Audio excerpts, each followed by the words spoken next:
Hi everyone, welcome to my channel. ఎంతో టేస్టీగా ఉండే ఆరోగ్యకరమైన పెసర జావా టేస్ట్ అయితే చాలా బాగుంటుందండి. ఇక ప్రాసెస్లోకి అయితే వెళ్ళిపోదాము.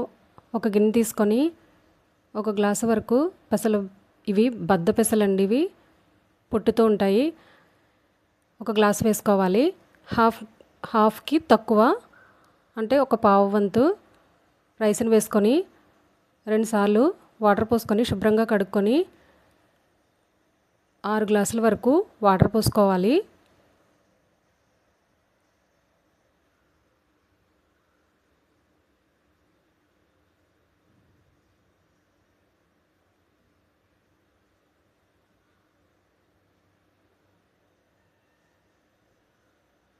వాటర్ పోసుకున్న తర్వాత మూత పెట్టుకుని నానబెట్టుకోవాలి.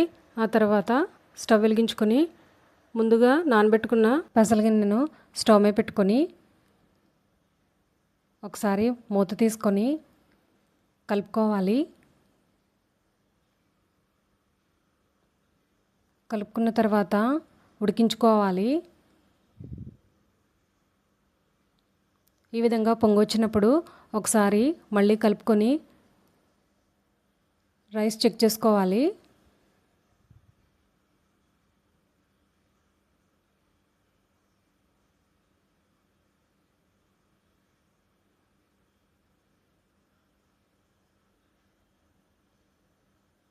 ఈ విధంగా మధ్య మధ్యలో కలుపుతూ పెసలు అలాగే రైసు ఉడికినాయో లేదో చెక్ చేసుకుంటూ ఉండాలి.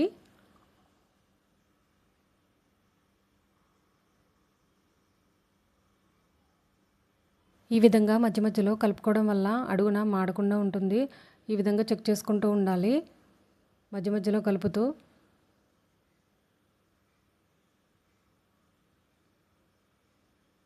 ఇప్పుడు ఒకసారి మళ్ళీ కలుపుకొని ఉడికిందో లేదో చెక్ చేసుకోవాలి.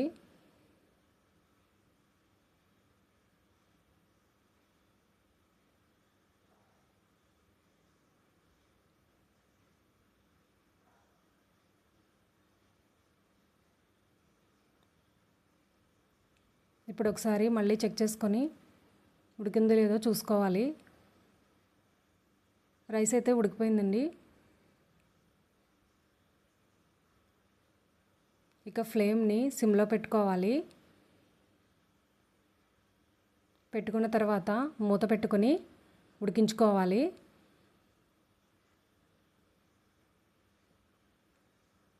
కాసేపు ఆగిన తర్వాత కొంచెం సాల్ట్ వేసుకోవాలి.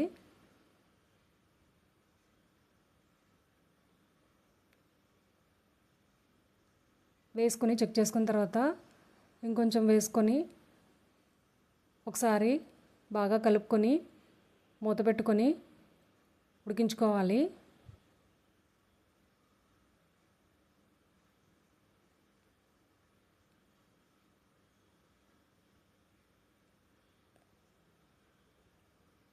మళ్ళీ ఇప్పుడు మూత పెట్టుకొని ఒకసారి చెక్ చేసుకొని